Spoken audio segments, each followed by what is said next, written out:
July 1st, 2016 marks the 95th anniversary of the founding of the Communist Party of China. The CPC, the party. How has the CPC, as China's ruling party, led the country in its remarkable development and modernization? How has the CPC adapted to changing conditions, kept up with the times? What can we learn from the CPC's history, its triumphs and tragedies? Why now must the party be rejuvenated?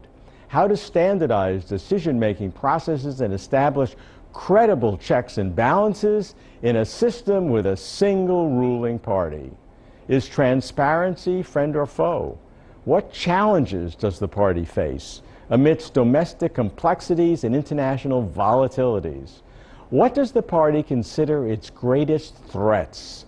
And what are its enduring ideals, its big visions? The party's changes and challenges take us closer to China. Number 76 Xingye Road, Huangpu District in Shanghai, is a typical Shanghai-style Shikumen architecture.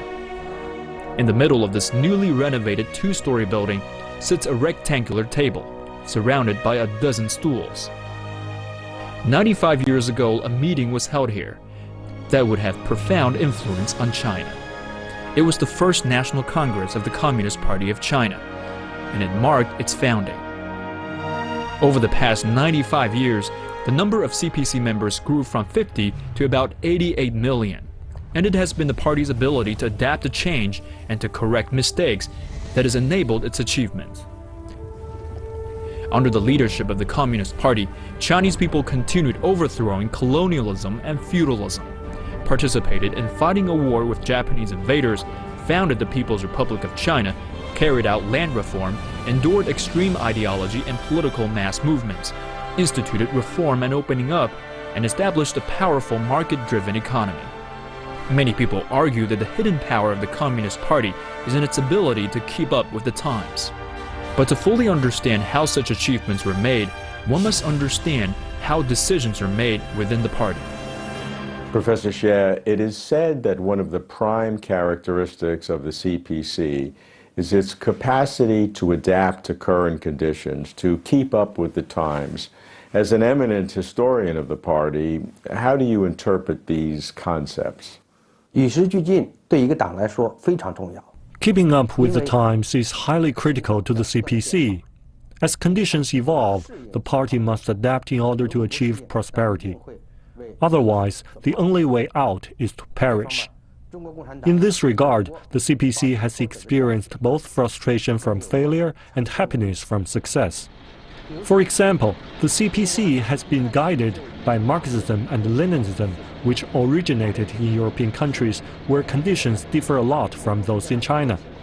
In Europe, their Communist Party made up mainly of workers. In China, we had more farmers than workers comprising our Communist Party. Then, in Russia, the revolution broke out mostly in central cities. In China, we took a completely different path by fostering our strength in villages, particularly in mountainous regions. We occupied cities only after building up our team in rural areas. How does decision-making work in the party, both at grassroots level, and then city and provincial level, and then central authorities in Beijing? What can you describe about the decision-making process in the CPC? When I once visited a Latin American country, I told the people there that there is only one power center in China, that is the CPC Central Committee, as it makes almost all the critical decisions in China.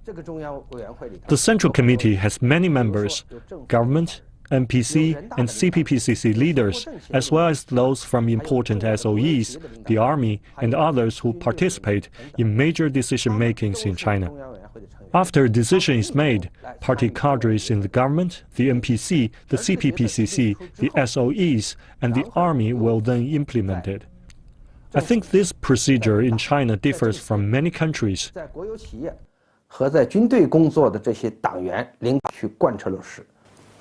Can we understand how the Central Committee does that? Because the Central Committee has almost 200 full-time members and less alternate members, so it's a very big body. So how does it actually go about coordinating that on an individual topic, reform you mentioned or other topics? How does the Central Committee then empower one of its agencies or one of its departments to take responsibility? Try to understand the actual work process. In my opinion, there are 4 steps before the Central Committee issues an official document. First, deciding on the topic. Topics for the plenary meeting of the Central Committee are all set by its political bureau. This is a long process.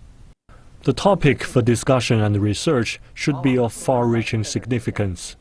So the central leaders will first think the issue over and do some research and investigation, which includes collecting opinions from relevant parties. The second step is for all relevant parties to study the topic. Let's take Secretary Xi Jinping as a representative of the central leaders who do research and investigation. When President Xi visited certain provinces afterward, he may be doing some work on the topic.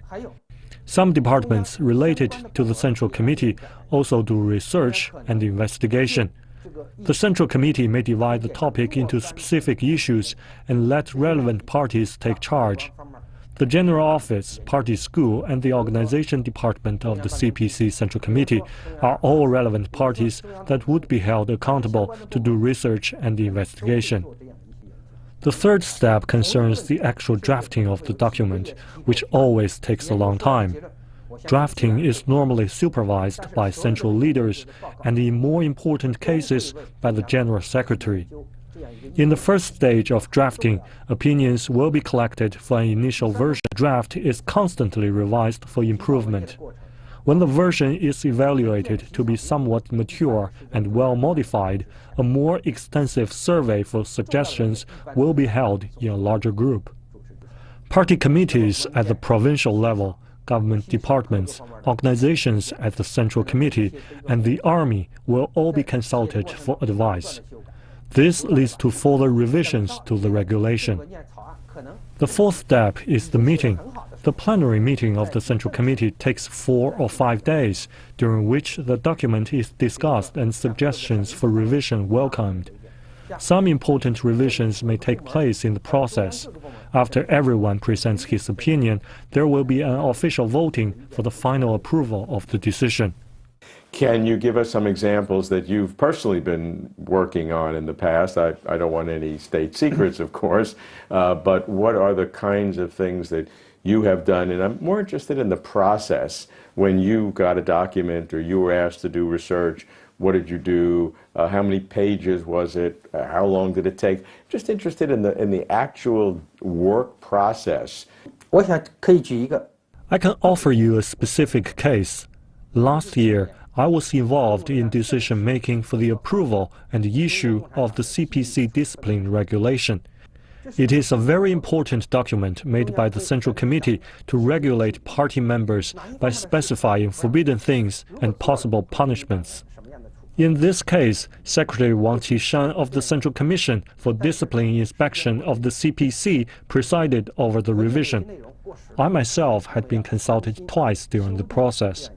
The first occurred at the end of July 2015, when Secretary Wang Qishan personally held a meeting and invited scholars from all relevant fields. Apart from such meetings, he also meets with the leaders from central party departments, people in charge at the local levels, and others to listen to ideas from all sides. After revision and before officially delivering it to the Central Committee, another round of getting opinions in written form will be carried out across the party. So this gives me another opportunity to view the draft and voice my opinions. So in the meeting that scholars that you participated with Secretary Wang Qishan, about how many scholars were there? And was the input verbal, everybody talking for a minute or two? Or did you have input in writing? Was there discussion? How long did it last? What can you tell us about that, the process of that interaction? The meeting presided by Secretary Wang Qishan didn't have many scholars. Altogether, there were about 7.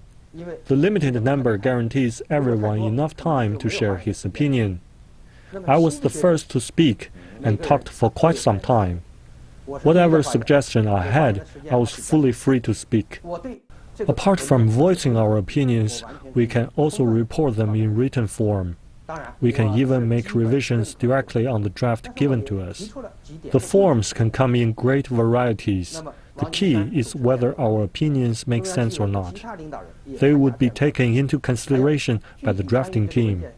But of course, there are valuable ideas presented, and I believe some of them have already been adopted. Compare the political parties in foreign countries with the CPC in terms of their rulership of the country. Obviously, the CPC is the ruling party on a perpetual basis. In most Western countries, they shift political parties based on elections. But in both cases, there is a process of ruling. So how does the CPC's ruling philosophy compare with that of foreign countries? I think there are 4 important differences. First, the CPC is a long-term ruling party whose legitimacy is codified in our constitution. This differs greatly from the West's rounds of reshuffling with general elections. Second, the groups of people represented by the CPC may differ from those in the West. The CPC safeguards the ultimate interests of the general public and continues to improve its mechanisms and institutions to represent the fundamental interests of the vast majority of people. The third difference lies in the party's ruling principle. Because the CPC enjoys long-term rule in China, it's convenient for us to unify our long-term and short-term goals divided according to different development stages. This also explains the many 5-year plans in China, from the first 5-year plan to the second, the third, and today, the 13th 5-year plan. How can the CPC keep moving forward without coming to a halt in the middle or seeing governing goals break down into pieces like in certain other countries? The reason is that China is implementing the CPC governing goals based on different development stages. The fourth point is that if there's a major difference between the CPC and the Western ruling party, I believe that will be the power relied upon. In China, we govern by the people and for the people. And so the single most significant philosophy in our governance is the mass line that we take as the lifeline and guiding principle for the CPC.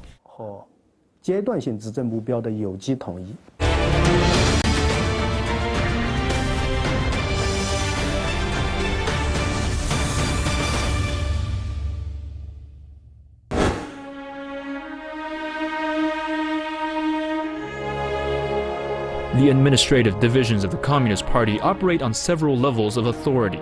The highest are the National Party Congress, the CPC Central Committee, the Politburo and its Standing Committee, and the CPC Secretariat. Then there are lower CPC organizations, including party committees at the level of provinces or autonomous regions, municipalities, prefectures, counties, townships, and villages. Although national-level decisions made at the central level get much of the publicity, many decisions are made at the lower levels. What I'd like to do is understand the decision-making process of the party at the grassroots level, the party committees in townships or small cities. The decision-making mechanism at the CPC's grassroots level cannot compete with the Central Committee in terms of how regulated they are. I think this has to do with the capability and quality of the local representatives. The fact that the CPC has not been strict enough in implementing rules and in enforcing them in relevant institutions also has a role to play. Some of the decision-making in the past upheld democracy with collecting opinions through various means beforehand, but others did not. Chances are that the grassroots party secretary may think he had clearly sorted out the problem by himself and had been quite right in his own understanding. So even though meetings are held for approving decisions, he would dominate and influence the outcome of the meeting. If opposing ideas are presented, he would be very upset and even seek revenge towards the dissenter. And in a one-party system, how can you establish sufficient checks and balances to prevent abuses of power? 在监督方面， We prioritize supervision both within and outside the party. Within, we have a comprehensive intra-party supervision system. Organizations like the Party Discipline Inspection Department are responsible for implementing disciplinary measures and guidelines, making suggestions, and supervising how party cadres and leaders are carrying out rules in practice. This is what we refer to as internal supervision. Besides, we also have external supervision, like legal supervision from the NPC, democratic supervision from the CPPCC, and other means. The CPC promotes political consultation for democratic supervision, where every party participates in the administration of state affairs. So whatever policies the CPC wants to issue, democratic parties will be consulted for suggestions. The 8 major democratic parties in China, as well as the All-China Federation of Industry and Commerce, participate in decision-making for important measures. Their participation itself is an effective way of supervising officials. More so, supervision by the public is everywhere in today's society through the internet, in the NPC, the CPPCC, and other venues. Corrupt officials have nowhere to hide because of pervasive public supervision. 也是一种诱。 所以过去在基层党委， We are aware that past practices in the decision-making of the party committee at the grassroots level were wrong and not democratic enough.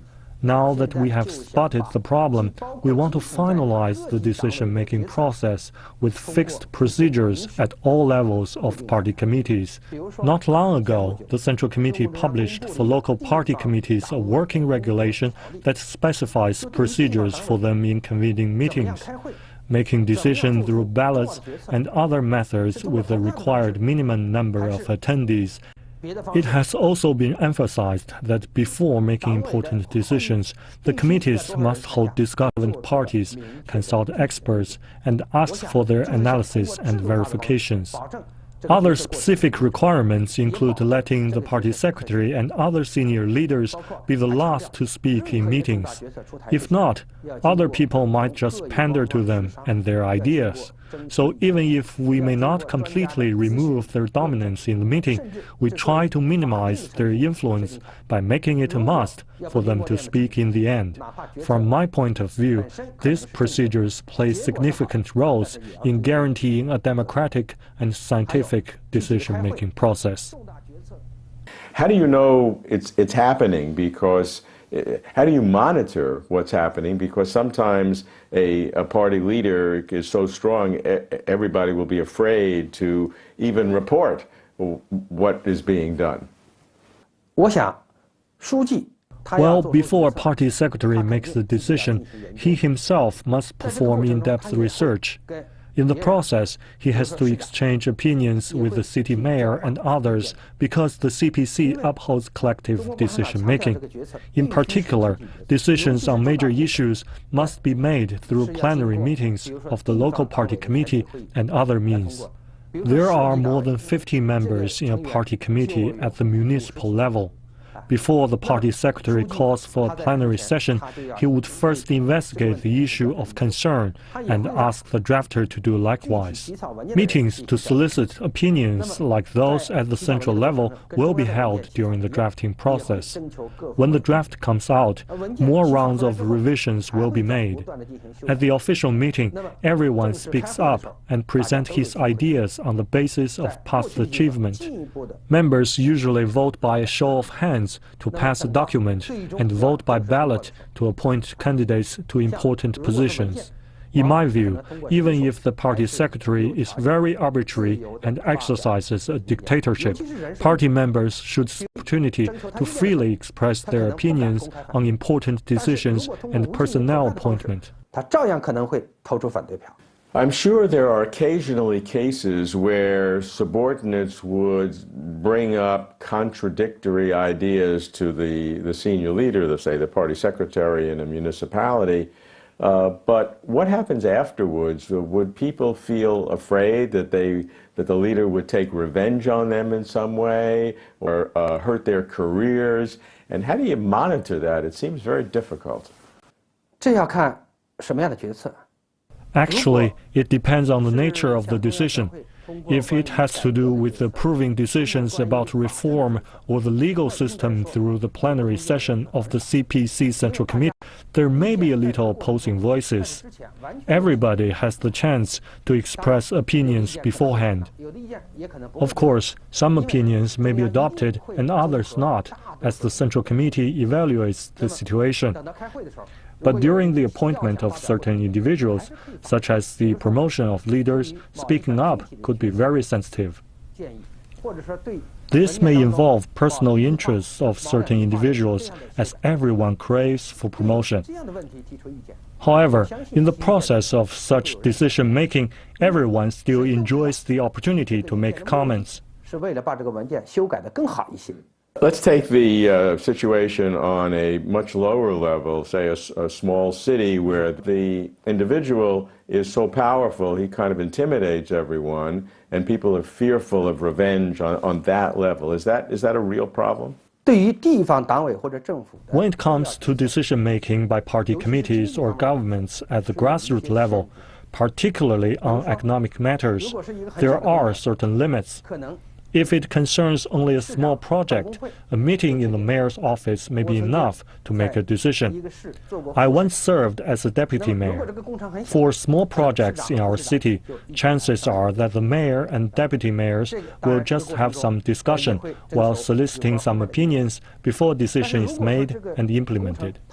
However, if a project concerns a large amount of money, for example, if an investment is above 30 million RMB at the city level, the decision-making process will be much more complicated. Consultants will be invited over for official analysis and verification, for environmental evaluation, and possibly for information disclosure and publication. A plenary meeting of the municipality may also be held for an official vote. To conclude, the party secretary may be quite influential when it comes to some issues and dominate decision-making on certain matters. There are also many regulating elements that can serve a role. Now that the CPC have introduced the accountability mechanism, we should be more confident about the democracy of our decision-making process. Despite its accomplishments over the past 95 years, the Communist Party acknowledged it has made mistakes, particularly the Great Leap Forward in 1958 and the Cultural Revolution. On May 17th, the People's Daily, the official newspaper of the CPC, published a commentary called "China Will Never Allow the Repetition of Cultural Revolution." The article characterized the Cultural Revolution as a major setback during the development of China and its party. It said the revolution is an integral chaos bringing disasters to the party, the country, and the people. The history has proved that the Cultural Revolution was totally wrong in its theory and practice. And the CPC has admitted, analyzed, and corrected the mistakes made by itself and the leaders of the country, drawing lessons from both failures and successful experiences. The mechanisms that you've described for decision-making at the central level, at the local level, are very scientific and democratic and very unique to China. As a historian, if you go back in time, it hasn't always been that way. So what can you say about the development of this process to perhaps correct decisions that were made in earlier times that didn't use this process, that were more arbitrary, that didn't turn out well? The decision-making mechanism has been evolving and become more democratic and scientific, especially since the era of reform and opening up. But the CPC only realized the problem after it paid the price.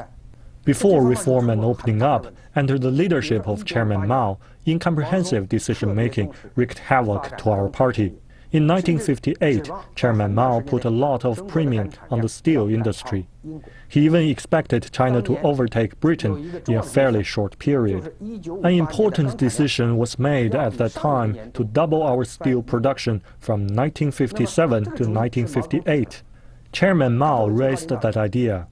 In this case, the heads of concerned industries should have a clear picture in their minds. The ministers of metallurgy, railways, coal, and electricity all gave positive responses when Chairman Mao asked them whether the targets were attainable. That made the decision final. But in the end, the decision proved to be wrong and disastrous. So in retrospect, how come such an irrational decision was made? That's because the chairman enjoyed supremacy and leaders unconditionally supported his ideas, regardless of practicality issues. From this case, we can clearly see the consequences of irrational decision-making. The lesson here is that the scientific value of a decision should be founded on democracy. Otherwise, the decision would be poorly grounded and disastrous. What are some of the ways that decision-making looking forward in the party can be improved? I think our party's decision-making mechanisms have been constantly evolving. Over the past year, decision-making according to the law has been emphasized a lot. We also aim to institutionalize the decision-making procedures. Another new phenomenon is that Secretary Xi Jinping takes opinion polls from the internet very seriously. China today sees more and more netizens who are well-educated and young. Any decision made by the party and the government will be extensively discussed and receive various comments. Some may show approval, others a lack of understanding, and some may even demonstrate strong opposition. Secretary Xi Jinping stresses that the leaders and party cadres at all levels should pay close attention to opinions online, asking them to browse the internet once in a while to read people's feedback. I believe this would be of great assistance in making our decision-making process more democratic and scientific. The CPC, the party, is a work in process. It always will be, and that is its strength. For the world to understand China, it must understand why the CPC asserts that its continuing political leadership is optimum for China's development. One key is the party's adaptability, stressing experimentation and testing new policies. But the CPC, as the ruling party, has a high to enhance standards of living and personal well-being, which includes reform, rule of law, transparency in government, public participation in governance, increasing democracy, various freedoms, and human rights. President Xi states that the CPC should be governed by standardized rules and procedures that are open to public oversight. Only by adapting continuously, focusing on real-world issues, can the party construct a truly prosperous society. Understanding the CPC on its 95th anniversary takes us closer to China.